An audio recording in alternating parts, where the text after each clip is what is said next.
One important thing to know about drawing is how to create the illusion of depth in your work, how to make it look like something's farther away or in front of something else.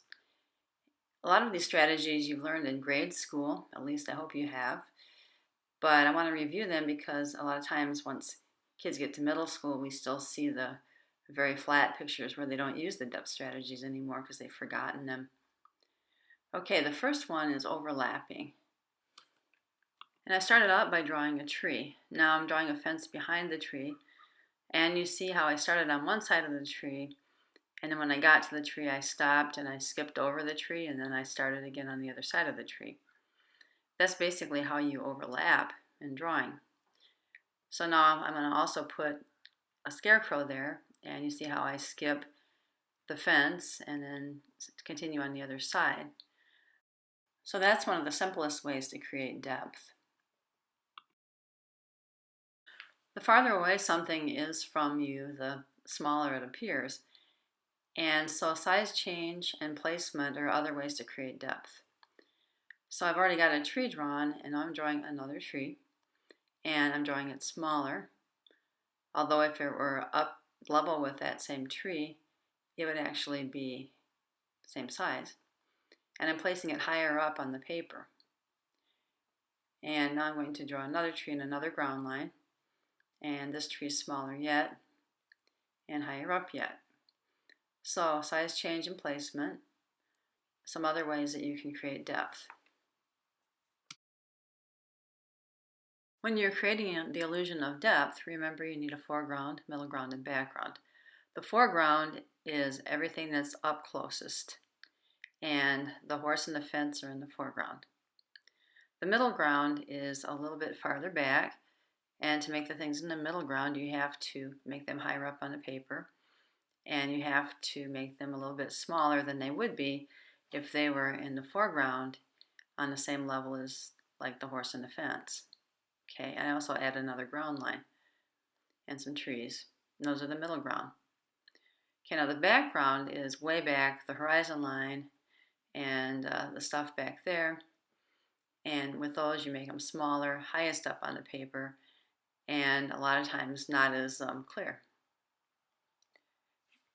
Converging lines are other ways to create depth. We'll actually learn more about that when we do perspective drawing, but you can still learn how to start using them. That means that two lines that are parallel to each other, the farther away they get, they appear to get closer together until they actually come together and touch. And so I drew the fence post, and then I just drew a dot up on the horizon, or eye level, whatever you want to call it. And I drew two lines using my ruler from the top and bottom of the post to that dot. And now I'm going to draw fence posts, and I'm going to fit them inside these two lines. And they're going to appear to have the fence get farther and farther away from you because they get smaller and smaller in kind of a regular fashion. Now these are some lines or little dots that show where the boards for the fence are. And I'm going to line up my ruler with these dots. And the dot that I put back there, that's called the vanishing point. You'll learn more about that, like I said. But I'm lining all of those dots up with the vanishing point, and I'm skipping over the fence posts. And now that's given me a really good fence that looks like it's got converging lines and it gets farther away. And now I'm going to make another part of the fence that actually just turns and is parallel to you, and that's really easy to do. I'm just drawing it straight right across. Now I'll finish this picture by using all the depth strategies that I've been showing you. And this is speeded up to 8 times as fast as I'm really drawing.